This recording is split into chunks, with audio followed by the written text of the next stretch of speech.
Coach, and then take questions after. Yeah, I mean, excited to have our last home game.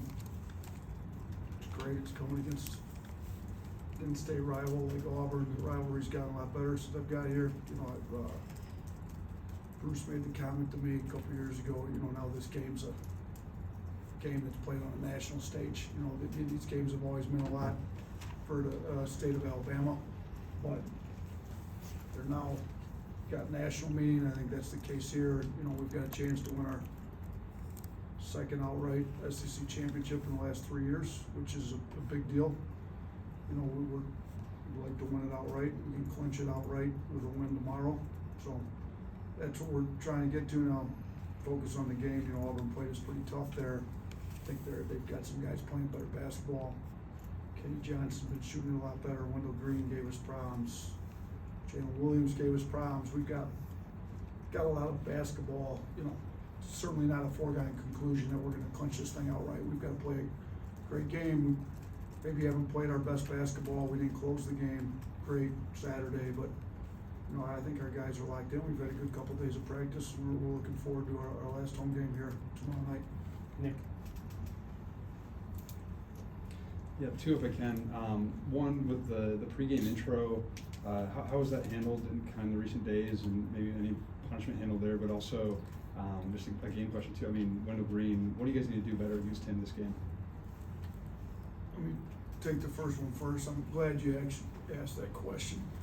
That situation's on me. We addressed as a team. As soon as I brought it up to them, they immediately understood how it could be interpreted, and we all felt awful about it. They explained to me that it's like when TSA checks you before you get on a plane, and now Brandon's cleared for takeoff. We as the adults in the room should have been more sensitive to how it could have been interpreted. And I dropped the ball. That's it. I dropped the ball on it. We've addressed it. I can assure you it won't happen again. As far as the second question with Wendell Green, you know, he's great at drawing fouls when he takes threes. You know, he's kind of kicks the leg out. He's got everything going. We foul him taking threes too much. We let him get threes off. He's quick. He's great at getting his shot off. You know, we tried all kinds of different guys. We didn't do a very good job. I mean, we had smaller, quicker guys on him to stay in front of him, put some bigger guys on him. Honestly, the guy that probably did the best job was Rylan Griffin, freshman, at the end. So we kind of challenged some of our smaller guards. We got to do better. We've discussed maybe putting more length on him, but he's a really good player. Teams have, you know, great game plans that stop really good players, and they still get buckets. And I said this before. I mean, I spent 11 years in Detroit. Wendell's from Detroit. Saw some really good guards like him, and he's one of the best. And I got a ton of respect for him. But we've got to do a better job on him the second time around. Charlie. When you guys won the SEC 2 years ago, it was on the road. It was a COVID season, so not a lot of people there. Would it be a little sweeter to do it on your home floor in front of the packed crowd in a rivalry game? We talked about that with the guys. Yeah, it would be a lot sweeter than it was at Mississippi State. I mean, it was great 2 years ago, but the last home game of the season in front of a raucous crowd, I mean, it's Auburn. It'd be much better to do it. Now, like I said, we're not assuming that's going to happen. We've got to take care of business. So but yeah, I mean, we plan on having this place sold out. It's been sold out for a long time, so it'll be a lot better than on the road at Mississippi State. But that brings up some special memories, though, because I do remember when we got back. I don't know if you remember when we pulled in. I got a great picture with Fluff that night. You know, he kind of rounded everybody up to make sure they greeted us coming in. But so there's got some special memories back then. But we've also got, you know, great to do it in front of a home crowd with everybody there. So I think the more, and that's kind of for you guys to talk about, and it brings up some great memories for me 2 years ago. The more our players start thinking about that stuff, the less they're focused on the game. And I think we've been pretty good at focusing on the game. So we've discussed it a tad. Didn't really get into it much. We more discussed what do we have to do to win the game, and stopping Wendell Green and Jalen Williams and Katie Johnson, Flanagan. It's got a lot more to do with it. Once we take care of that if, you know, we're fortunate enough to do so. We'll worry about, you know, how nice it is to win it at home if we're fortunate enough to do that. Chris? When you get to this point of the season, we all assume the mental approach kind of changes a little bit when you get to the postseason. How does it change from your point of view? Do you have to do much with these guys, and are you kind of already there? Look, I think, you know, college basketball gets to be a long season, especially now. I mean, you can start, I mean, we had our guys on campus the last week of May. You know, summer school starts. We had a summer tour. So I think there's, you know, an art to making sure that they're peaking in March. And shoot, it's definitely not a science, because I try to get them to peak at March every year, and it doesn't happen that way all the time. So I think it's one of those, we want to be really focused in, but we got to be smart with how much time we spend on the floor, how much their bodies are. But the whole mindset is, and I talked to them today, like, we got to push to the finish. Like, we can't endure practice. You know, we've got to, you guys, I mean, a lot of these guys have been playing basketball for 10, 12, 15 years. This is what they work for. Let's not waste all the time we put in the gym for the last however many years, even just since we got together the last week of May. Can't waste all these hours we put in by not being prepared to play now. I mean, we're in March. We want to peak in March. Tomorrow's game's gonna be played first game in the month of March. So just pushing through to the finish, I think, mindset. You know, we've got sports psychologists that our guys meet with, and he's kind of been talking about some of that. But so yeah, the mental part of it in March is as big as anything. Keeping them mentally fresh, physically fresh, all that. Tony? After the game, I talked to you about Brandon having his best 2 consecutive games. He doesn't get SEC Freshman of the Week. Do you have an opinion on that? And do you think the current situation is going to cost him season accolades? It's a really good question. I mean, he obviously had a great week. You know, we're proud of the week he had. He's able to focus a lot. But I think, you know, the 2 guys that got the awards, Oscar had a great week too. I mean, and look, if you look, he's the reigning player of the year in the country.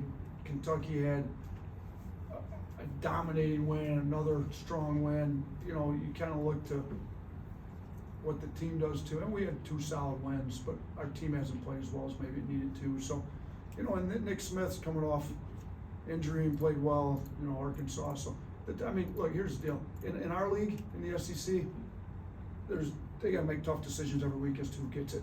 So, and there was great players that got the award. Brandon had a good week. I'm sure he'll get awards moving forward. We'll address that as it comes up. But no, I mean, I don't know the answer to that. The second part of your question, to be honest with you. 2 more, Nick? Nate, you guys are 5-0 in one-score games this year. I think the number was 3 and 4 last year. Obviously, Brandon's a different roster. Shot creators help with that. But did you change anything in your approach late, either be foul management, timeouts, or anything in those crucial moments? Yeah, it's a good question. So we've looked at since year 1 or 2 possession games. You're talking about 1 possession games. We've looked real strongly at what we have to do, and I think you kind of hit the nail on the head. It helps to have really talented players when you're trying to win games in the last possession or 2. And it certainly helps to have Brandon, who's made it clear that he's got a very strong mental game. You know, he's clutch. He makes free throws late in games. So I'm gonna be honest, we haven't, every year we go through and talk about into game situations, who do we want in, who's our closing team if we're up, who's our closing team if we're down. You know, this year it's been a little bit more who's playing best, what the matchups are. You know, we've talked about, you know, we've got an analytics company that helps us. I got their whole report right here, and some of that's, you know, like we're trying to figure out what are the best matchups that we can get and then see how the game goes. And we've been fortunate enough for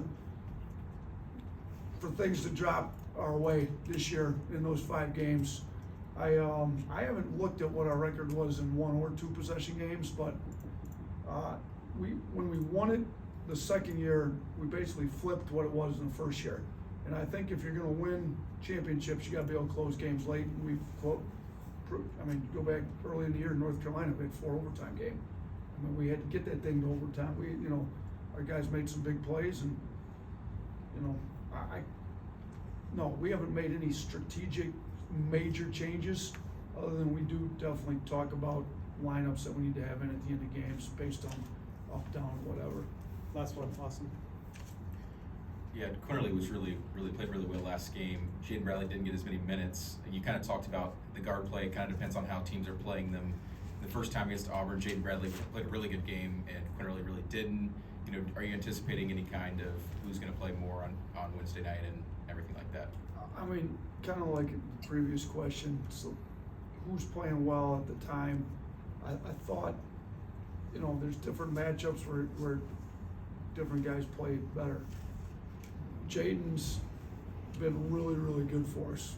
I mean, all year. I mean, he's been our starting point guard. He guards, he's tough, he's physical, takes care of the ball, makes a ton of winning plays. But just with the way they were guarding him, and they had bigger guards with size, and we thought Quinterly could get by him, which he did. I mean, if you look at our second half splits with Quinterly in the game, I mean, he got downhill to the rim.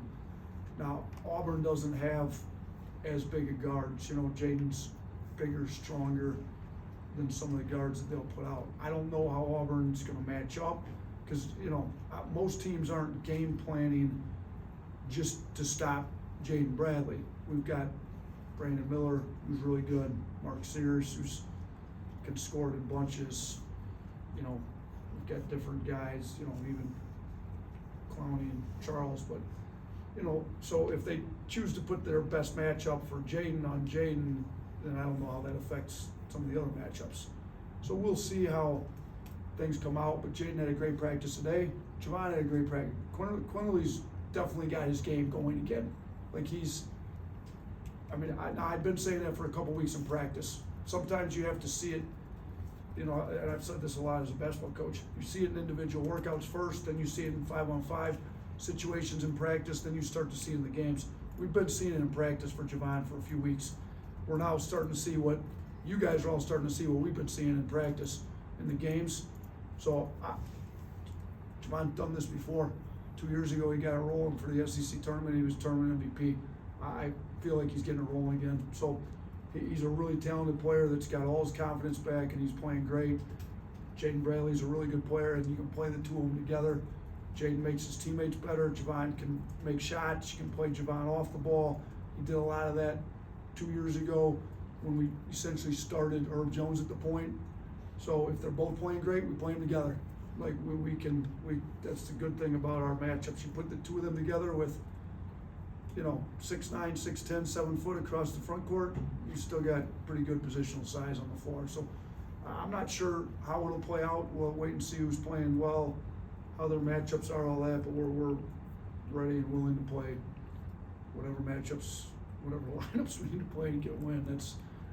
And I'll say this about this crew. We've got if you guys knew this team, this is a really, really high character, closely knit, tight, great culture group of guys. When Jaden played great against Houston and Javon didn't hardly play in the second half, Javon was as happy as anybody on the team, told me we were gonna get the win. It was great. When Jaden barely played in the second half against Arkansas, he told the coaches, you guys made the right decision. That's what we had to do. These guys just want to get wins, and it's unbelievably refreshing to coach the group of guys that I'm coaching right now, because they really just care about winning basketball games, and they care about each other. They're not concerned with their own personal agendas, which is sometimes very hard to get at this level, but I feel like we've got it. That's also why we're winning games at a pretty high level right now, because Jaden Bradley wasn't his feelings, came into practice, had 2 great practices, and he's gonna be ready to go tomorrow. So Thanks, Coach. I know Steve said, would you answer one more question? We're wrapped up, guys, sorry.